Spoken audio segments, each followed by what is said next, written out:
नमस्कार, स्वागत है आप सबका। मैं हूं पुनीत पाठक और दिन भर की बड़ी खबरें विस्तार से आपको दिखाते हैं। सागर पहुंचे सीएम शिवराज सिंह ने आज किसान कल्याण योजना के तहत प्रदेश के 20 लाख किसानों के खाते में 400 करोड़ रुपए की सम्मान राशि सिंगल क्लिक के माध्यम से ट्रांसफर कर दी। किसानों से वर्चुअल संवाद किया। कार्यक्रम को संबोधित करते हुए उन्होंने कहा कि प्रदेश में बीजेपी की सरकार बनाने में सागर का बड़ा योगदान रहा। सागर के विकास में कोई कमी नहीं रहने दी जाएगी। सीएम ने पूर्व की कांग्रेस सरकार पर जमकर निशाना साधा। कहा कि कांग्रेस की कमलनाथ सरकार ने फसल बीमे का पैसा किसानों को नहीं दिया।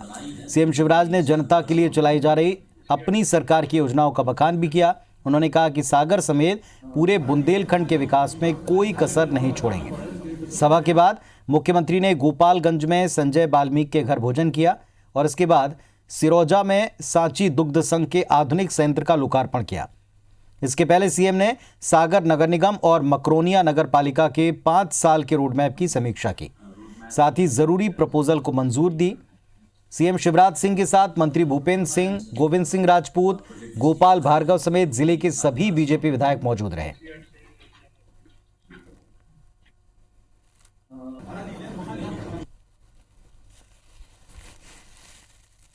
प्रसन्नता है। 535 करोड़ रुपए के नए विकास के काम सागर में हम स्वीकृत कर रहे हैं और 350 करोड़ से ज्यादा के कामों का हमने शिलान्यास किया है। सागर भी आगे बढ़ेगा। न केवल शहर, गांव भी आगे बढ़ेंगे। गांव का भी मास्टर प्लान बनाएंगे।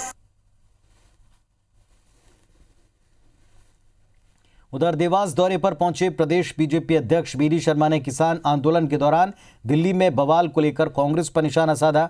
वी डी शर्मा किसान कल्याण योजना के तहत राष्ट्रीय वितरण कार्यक्रम को संबोधित कर रहे थे। उन्होंने कहा कि कुछ लोग किसानों को भ्रमित कर देश को अस्थिर और अराजकता फैलाना चाहते हैं।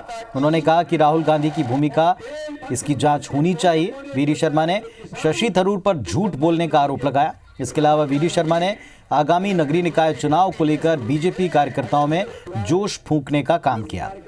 वी डी शर्मा ने मध्य प्रदेश में कांग्रेस को खत्म बताया और कहा कि नगरीय निकाय चुनाव के लिए बीजेपी तैयार है। वी डी शर्मा ने दावा किया कि ऐतिहासिक सीटों के साथ नगरीय निकाय चुनाव जीतेंगे। वी डी शर्मा ने गांधी जी की प्रतिमा पर पुष्पांजलि अर्पित की।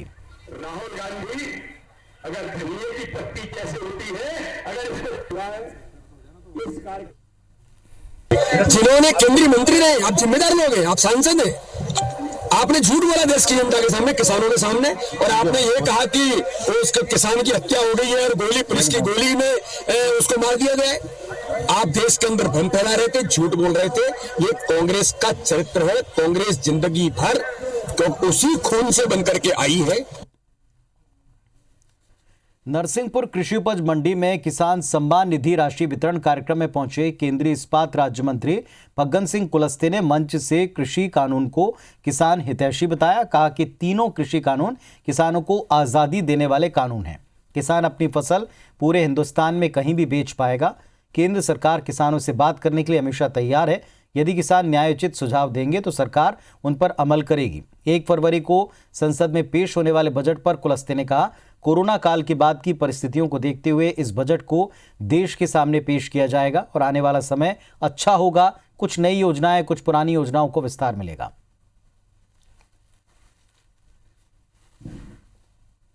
हमारा जो बजट आने वाला है समय परिस्थिति के आधार पर निश्चित तौर से जो अभी तक हमने किया है, इसमें और भी कुछ नई योजनाएं हैं, कुछ पेंडिंग परियोजनाएं थी उनको भी, और कुछ नए इनिशिएटिव्स लेने का सरकार का ऐसा विचार इस बजट में होगा।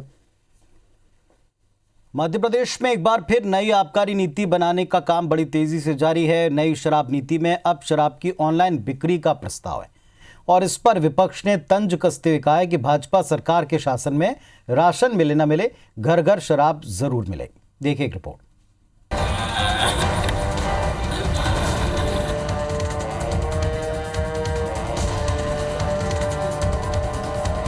प्रदेश में उज्जैन मुरैना में जहरीली शराब से 40 लोगों की मौत पर मचे सियासी बवाल के बाद बीजेपी सरकार नई आबकारी नीति पर तेजी से काम कर रही है। इसका ड्राफ्ट लगभग तैयार है। बड़ी बात यह कि इसमें शराब की ऑनलाइन बिक्री प्रस्तावित है, यानी ऑनलाइन ऑर्डर करने पर शराब सीधे घर पहुंचेगी। फिलहाल ये ड्राफ्ट वाणिज्यकर और आबकारी मंत्री जगदीश देवड़ा के पास है और वहां से मंजूरी के बाद इसे मुख्यमंत्री के पास भेजा जाएगा। सरकार के सामने पेंच ये है कि इस नई शराब नीति को फरवरी में मंजूर करना होगा, क्योंकि मार्च में नीलामी की प्रक्रिया शुरू होगी। इस नई नीति और ऑनलाइन शराब बिक्री पर आबकारी मंत्री ये कहते हैं कि फिलहाल प्रस्ताव शुरुआती चर्चा में और इस पर अंतिम फैसला मुख्यमंत्री को करना है। अभी कोई अंतिम फैसला नहीं हुआ है। आबकारी नीति पर विचार विमर्श चल रहा है, मंथन चल रहा है। अंतिम फैसला होगा तो आप लोगों के सामने पूरी बात बताई जाए। मुझे लगता है कि जो बेहतर हो सकता है वो किया जाएगा। अब अभी अंतिम फैसला नहीं है, मैं इसलिए कह रहा हूँ कि नई आबकारी नीति में पूरी तरह से मंथन चल रहा है, विचार चल रहा है। वैसे शराब की होम डिलीवरी का प्रस्ताव नया नहीं है। साल 2019 में तत्कालीन कांग्रेस सरकार ने जब ऑनलाइन शराब सिस्टम तैयार करने की बात कही थी तो भाजपा और सामाजिक संगठनों ने इसका खुलकर विरोध किया, जिसके बाद कांग्रेस सरकार को अपना फैसला होल्ड करना पड़ा। लेकिन अब पासा पलट चुका है। विपक्ष में बैठी कांग्रेस शराब की ऑनलाइन बिक्री पर तंज कस रही। पूर्व मंत्री पीसी शर्मा ने कहा कि दुखद है कि गांधी के देश में शराबबंदी के बजाय शराब घर घर पहुंचाने का इंतजाम हो रहा है। महात्मा गांधी की पुण्यतिथि पर एक बार फिर भारतीय जनता पार्टी उनकी हत्या कर रही है, जिन्होंने शराबबंदी की बात की थी। और गुजरात में तभी से शराबबंदी है और पानी, राशन ये तो घर घर मिल नहीं रहा है, लेकिन शराब घर घर पहुंचाएगी भारतीय जनता पार्टी। अवैध शराब पे भी कंट्रोल नहीं। अब तो सरकार ने एक नया पॉलिसी अख्तियार की है कि होम डिलीवरी सबको दारू पीने वालों के लोगों को घर पे दारू भिजवाएंगे। मुझे लगता है ये एक जनता के लिए, इस प्रदेश के लिए कि अच्छा संदेश नहीं है, लेकिन उन्हें न जनता से मतलब है न कोई संदेश से मतलब है। कुल जमा ये साफ है कि सत्तासीन दल और विपक्षी दल शराब बंदी और शराब बिक्री पर नीति के मामले में सियासी सुविधा के हिसाब से अपना मत बदलते हैं। जब कांग्रेस सरकार शराब की ऑनलाइन बिक्री का प्रस्ताव ला रही थी तो भाजपा ने मुखर विरोध किया। कांग्रेस सरकार पर प्रदेश को मदिरा प्रदेश बनाने के आरोप लगाए और अब सत्ता में लौटी भाजपा शराब की होम डिलीवरी पर विचार कर रही है। हालांकि शराब को लेकर भाजपा के भीतर दिग्गज नेताओं में उलट राय भी चर्चा का विषय रही है। पूर्व सीएम उमा भारती भाजपा शासित राज्यों में पूर्ण शराबबंदी की वकालत करती हैं, तो प्रदेश के गृह मंत्री नरोत्तम मिश्रा शराब दुकानों की संख्या बढ़ाने का प्रस्ताव देते हैं। देखना दिलचस्प होगा कि शराब की नई नीति पर सरकार का फाइनल निर्णय क्या होता है। नवीन कुमार सिंह, IBC 24, भोपाल। इधर इंदौर में बेसहारा बुजुर्गों को शहर से बाहर छोड़ने के मामले में अब सियासत गर्मा गई। कांग्रेस ने इस मामले में दोषियों पर सख्त कार्रवाई की मांग की। अभिनेता सोनू सूद भी पीड़ितों की मदद के लिए आ गया है। इधर सरकार का कहना है कि वो इस मामले में कार्रवाई कर चुकी है और विस्तार से जांच किए जाने के बाद जो दोषी पाया जाएगा उसको बख्शा नहीं जाएगा। बुजुर्गों के साथ अमानवीय बर्ताव की इस वीडियो ने स्वच्छता में अव्वल इंदौर को शर्मसार करने का काम किया है। नगर निगम के कर्मचारी इंसानियत भूल गए और भीख मांगकर गुजारा करने वाले बुजुर्गों को ही शहर से बाहर करने का कलंकित कार्य किया। घटना का वीडियो वायरल होने के बाद इस पर राजनीति गर्मा गई है। इंदौर में कांग्रेस नेता रेन बसेरा पहुंचे और बुजुर्गों का हालचाल जाना। कांग्रेस का आरोप है कि उन्हें यहां केवल 3 बुजुर्ग मिले। कांग्रेस ने प्रशासन पर जानकारी नहीं देने का आरोप लगाया है। कांग्रेस ने पीड़ितों का साथ लेकर IG को ज्ञापन सौंपा, जिसमें गुम हुए बुजुर्गों की रिपोर्ट लिखने और नगर निगम के दोषी अधिकारी कर्मचारियों पर केस दर्ज करने की मांग की। भोपाल में भी कांग्रेस ने बुजुर्गों का सम्मान किया और सरकार पर निशाना साधा। प्रदेश कांग्रेस अध्यक्ष कमलनाथ ने भी ट्वीट कर दोषियों पर कड़ी कार्रवाई की मांग की है। वो नगर निगम के कर्मचारी थे तो कहे तुम हमारे साथ चलो, नहीं तो हम कहे हम तुमको बोले भोपाल से भी आगे छोड़ देंगे। फिर बोले वहाँ से बोले आप कहे कैसे आओगे, बोले आप यहाँ चलो। बोले शिप्रा से आगे एक गांव लगता है, वहाँ गए थे। एक झाड़ के नीचे हमको पटक दिया, जंगल के नीचे ले जाके। कितने जाने को, बुढ़ा बुजुर्ग 15 जाने थे हम, तो हमको पटक दिया। मेरी माँ को भी उठा के बोरी में भर के वहाँ फेंक दिया। नहीं, ये ज़बरदस्ती लेके हम, मर्जी से कोई जाता है क्या? ये देखो हिंदुस्तान की बहुत बड़ी शर्मनाक घटना है। इस घटना के होने के बाद कल से लेके आज 24 घंटे हो गए, कोई कार्रवाई नहीं हो रही है। जो भी कर्मचारी करा उनके ऊपर 302 भी लगना चाहिए, और जो बाकी 4-5 दिन से जिन लोगों को उठाया गया उन लोगों को आज भी पता नहीं है वो बेचारे जिंदा है कि मर गए। तो हम चाह रहे जो मर गए इनके ऊपर 302 कार्रवाई होना चाहिए। ये अपने आप में बहुत ही दुखद है। मुझे तो समझ में नहीं आता कि जिनके भी ये निर्देश थे उनके स्वयं के भी माता पिता होंगे, बुजुर्ग उनके घरों में होंगे, क्या वो ऐसा व्यवहार अपने बुजुर्गों के साथ कर सकते हैं? वायरल वीडियो के आधार पर और कुछ आवेदक थे उनके आधार पर ज्ञापन दिया गया। इसमें तत्कालिक स्तर पे जो दोषी कर्मचारी पाए गए थे, जो जानकारी के अनुसार, उसमें सभी लोगों को उसमें निलंबित भी किया गया है। बहरहाल इस मामले में उन्होंने बताया है कि कुछ लोग नहीं पहुंचे हैं, उस बारे में जांच करा करके आवश्यक कार्रवाई की जाएगी। इधर अभिनेता सोनू सूद इन बुजुर्गों की मदद के लिए आगे आए हैं। उन्होंने कहा है कि वो इन बुजुर्गों के लिए छत और खाने पीने का इंतजाम करना चाहते हैं। उन्होंने लोगों से इस काम में मदद की अपील की। इधर सरकार के मंत्री भारत सिंह ने कहा है कि सीएम ने घटना पर कार्रवाई की है। विस्तृत जांच होने पर दोषी पाए जाने वालों को बख्शा नहीं जाएगा। बीजेपी का कहना है कि सरकार ने इस घटना को गंभीरता से लिया है। एक न्यूज़ देखा था जहां पर बुजुर्गों को शहर की सीमा से बाहर रखने के लिए एक प्रयत्न किया गया। तो मैं आप सबसे यही कहूँगा कि मैं और आप, हम लोग मिलकर इन्हें छत देने की एक कोशिश करनी चाहिए। मैं इन्हें इनका हक दिलाना चाहता हूँ, इन्हें इनके सर पे वो छत दिलाना चाहता हूँ। माननीय मुख्यमंत्री जी ने नगर निगम के जो जिम्मेदार अधिकारी थे उनके खिलाफ कार्रवाई की है। कोई भी व्यक्ति हो, चाहे अधिकारी हो, कोई भी हो, अगर गलती करता है तो निश्चित रूप से उसको पनिशमेंट मिलेगा। देखिए, ऐसे लोग जहां पर ऐसी कोई बात हुई है, सरकार ने तत्काल उस पर एक्शन किया है। सरकार का ये काम है, सरकार ने उसको किया। और ऐसी कहीं अगर गड़बड़ी कुछ है तो उसको सरकार बहुत गंभीरता के साथ, प्रशासन उस पर कार्रवाई भी करेगा और व्यवस्था को भी करेगा। बुजुर्गों से बुरे बर्ताव पर सीएम शिवराज सिंह चौहान ने भी कड़े तेवर दिखाए हैं। नगर निगम उपायुक्त और 2 अन्य कर्मचारियों को निलंबित किया गया। तो सरकार भले ही एक्शन के मूड में है, लेकिन इस घटना ने साफ स्वच्छ इंदौर की छवि पर दाग लगाने का काम किया है। भोपाल से नवीन सिंह के साथ दीपक यादव, IBC 24 इंदौर। भाजपा की नवगठित प्रदेश कार्यकारिणी की पहली बैठक रविवार को है, जिस बैठक में शामिल होने के लिए मुख्यमंत्री शिवराज सिंह चौहान सुबह 10 बजे निजी क्रिसेंट रिजॉर्ट पहुंचेंगे और दिन भर 3 अलग अलग सत्र आयोजित होंगे जिसमें हिस्सा लेंगे। बैठक में शामिल होने के लिए भाजपा के बड़े नेता इंदौर पहुंचने लगे। प्रदेश भाजपा प्रभारी मुरलीधर राव और प्रदेश अध्यक्ष वीरी शर्मा इंदौर पहुंच चुके हैं। बैठक के एक दिन पहले पहुंचे मुरलीधर राव ने खजराना गणेश मंदिर में दर्शन किए और इसके अलावा कई बड़े नेताओं के साथ मुलाकात हुई। अलग अलग सत्र में होने वाली बैठकों में भाजपा की आगामी रणनीति तय की जाएगी। वहीं ज़्यादा से ज़्यादा युवाओं को भाजपा से जोड़ने के लिए अभियान भी चलाया जाएगा। इंदौर प्रवास के दौरान मुख्यमंत्री इस बैठक में शामिल होने के अलावा ABVP के अधिवेशन में शिरकत करेंगे। सीएम किसान निधि कार्यक्रम में 4 जिलों के साथ जुड़ेंगे।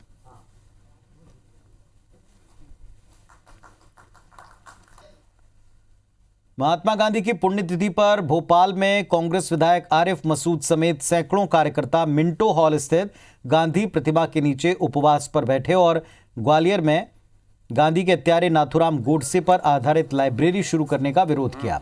कांग्रेस विधायक आरिफ मसूद ने कहा कि ये बापू का देश है, उन्हीं की विचारधारा पर चलेगा। हम गांधी के हत्यारों की विचारधारा पनपने नहीं देंगे। प्रदर्शन के दौरान कांग्रेस कार्यकर्ताओं ने चरखा चलाया, बापू के भजन गाए।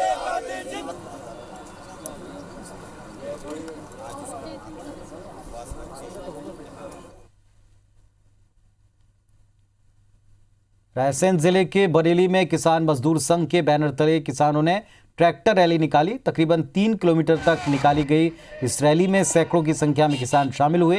किसानों ने राष्ट्रपति के नाम SDM को एक ज्ञापन सौंपा। ज्ञापन में तीनों कृषि कानून को वापस लेने की मांग थी। वहीं MSP पर कानून लाने की भी मांग की।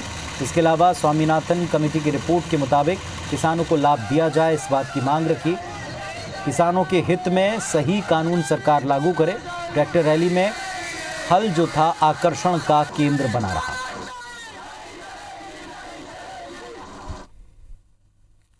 किसान खुद की स्वयं की भावना के साथ ये सोच लेता है कि ये कानून जो बनाए गए हैं उनके विरोध में है।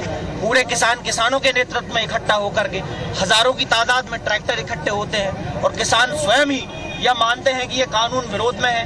उनके लिए किसी भी प्रकार से हितार्थ नहीं है। और जब आते हैं तो सरकार को ये समझ लेना चाहिए कि ये कानून किसी भी प्रकार से हित में नहीं है। नहीं, आपने देखा कि हम लोगों में से किसी ने भी किसानों ने यहाँ पे कोई उपद्रव किया या किसी यातायात को बाधित किया, किसी प्रकार से कोई भी ऐसी प्रक्रिया हमारे द्वारा नहीं अपनाई गई कि जिससे किसी भी व्यक्ति को कोई परेशानी हो, असुविधा हो। लाल किले पर झंडा फहराने वालों के खिलाफ मध्य प्रदेश के सिख समाज ने कड़ी कार्रवाई की मांग की। अपनी मांग को लेकर सिख समाज के लोगों ने शनिवार को राजभवन पहुंचकर राष्ट्रपति के नाम एक ज्ञापन भी सौंपा। ज्ञापन में समाज के लोगों ने झंडा फहराने वालों के खिलाफ राष्ट्रद्रोह में कार्रवाई करने की मांग की। इन लोगों ने आरोप लगाया कि लाल किले पर झंडा फहराकर सिख समाज को बदनाम करने का प्रयास हुआ। इस तरह के लोगों के खिलाफ कड़ी एक्शन होना चाहिए। ज्ञापन सौंपने के बाद राजभवन के बाहर हिंदुस्तान जिंदाबाद के नारे भी लगाए।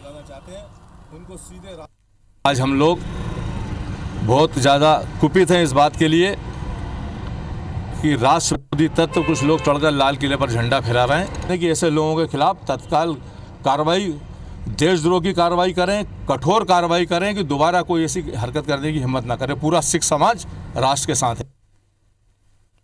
मध्य प्रदेश में कांग्रेस नगरीय निकाय चुनाव को बैलेट पेपर से कराने की लगातार मांग कर रही है। इसी मांग पर कांग्रेस पार्टी ने भोपाल के गांधी चौराहे पर मौन रहकर विरोध प्रदर्शित किया। गांधी प्रतिमा के नीचे बैठकर प्रदेश सरकार का विरोध करने वाले कांग्रेस नेताओं का कहना है कि सरकार को सद्बुद्धि दिया जाए और इसके लिए वो मौन प्रदर्शन कर रहे हैं। कांग्रेस नेताओं का कहना है कि सभी विकसित देशों में चुनाव बैलेट पेपर से होते हैं, लेकिन चुनाव में गड़बड़ियों के लिए सरकार मशीनों का उपयोग करती है। अगर सरकार अपनी जिद पर अड़ी रही तो आगामी समय में कांग्रेस सड़कों पर उतरकर एक बड़ा आंदोलन करेगी। हमारे कांग्रेस के साथीगण आज महात्मा गांधी के श्री चरणों में बैठकर ये प्रार्थना कर रहे हैं, भगवान इस सरकार को सद्बुद्धि दे दे जिससे बैलेट पेपर से चुनाव हो और दूध का दूध, पानी का पानी हो और जनता को विश्वास हो, प्रजातंत्र मजबूत हो। इसलिए हम ये सब कर रहे हैं। किसान आंदोलन के दौरान 26 जनवरी को दिल्ली में हुए उपद्रव के मामले में होशंगाबाद जिले के शिवपुर थाने और बैतूल जिले के मुल्ताई थाने में कांग्रेस सांसद शशि थरूर और नामी पत्रकार राजदीप सरदेसाई समेत 4 से 5 पत्रकारों पर केस दर्ज किया गया। शिवपुर थाने में सतीश कुमार यादव की शिकायत पर मामला दर्ज हुआ। मुल्ताई में बाल मुकुंद डोंगरे ने शिकायत दर्ज कराई। इन सभी पर एक किसान की मौत को लेकर के भ्रामक जानकारियां प्रसारित करने का आरोप है।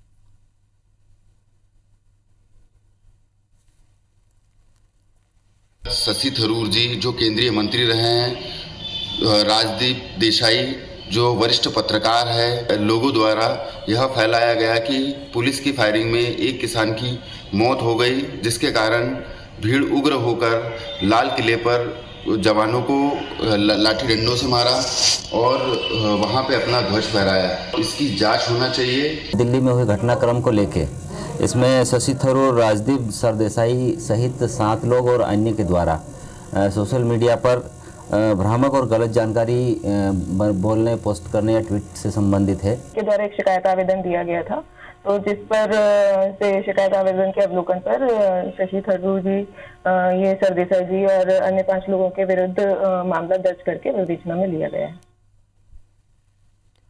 विश्व प्रसिद्ध पर्यटन स्थल मांडू की जहाज महल इमारत से करीब 40 फीट ऊंचाई से सेल्फी लेने के चक्कर में एक छात्रा गिर गई और इसमें गंभीर रूप से घायल हो गई। बताया जाता है कि सेल्फी के दौरान संतुलन बिगड़ा और छात्रा गिरी।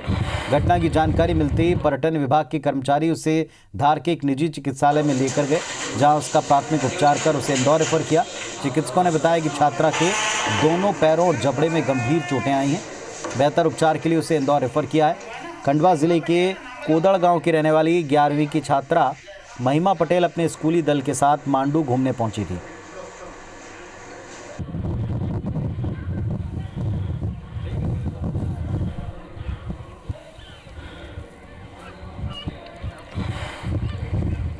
खंडवा के पास में कोदड़ गांव है और संत अन्ना कॉन्वेंट स्कूल में पढ़ती थी 11th क्लास में। जो स्कूल ट्रिप पे आई थी, जहाज महल में फोटो सेशन करते समय गिर गई वहां से। जो पुलिस को सूचना मिली, पुलिस ने उसको मांडा अस्पताल पहुंचाया। महिमा पटेल नाम की सेंट एना स्कूल खंडवा की विद्यार्थी है। वो 18 साल की बच्ची है।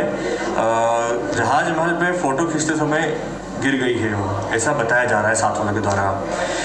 उसका CT स्कैन करवाया ब्रेन का, तो वो ठीक आया है। बाकी बहुत सारी इंजरीज हैं बॉडी में, उसको देखते हुए उसको इंदौर रेफर कर रहे हैं हम लोग।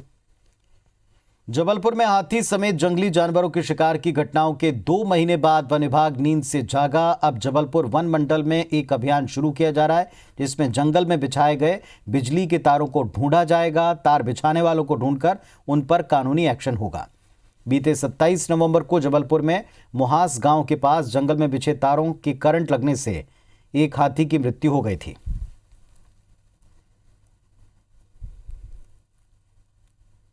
वन्य प्राणियों को मारने के लिए लगाते हैं, अपने बिजली की लाइनों से कनेक्शन लेते हैं।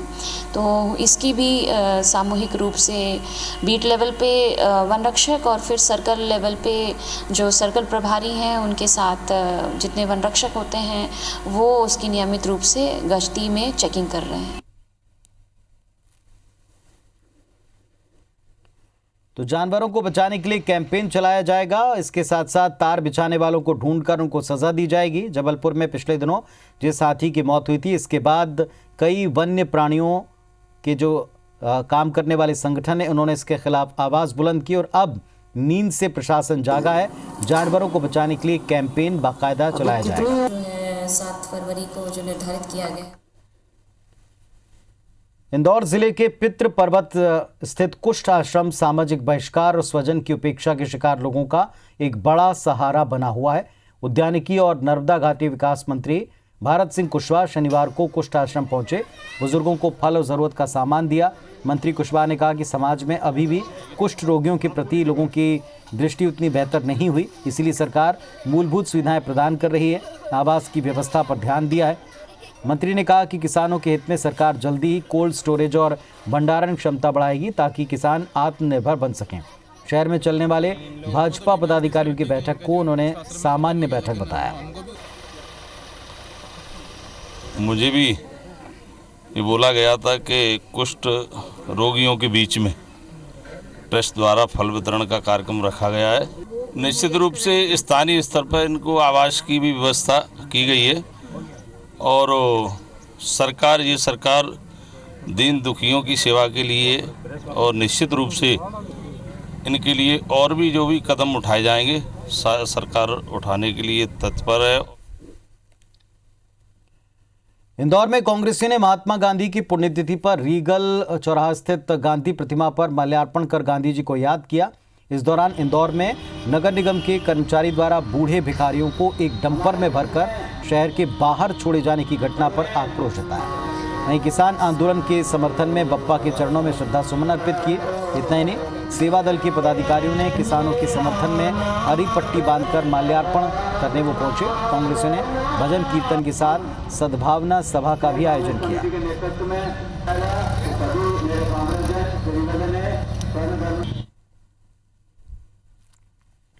इस बुलेटिन में फिलहाल इतना ही। नमस्कार।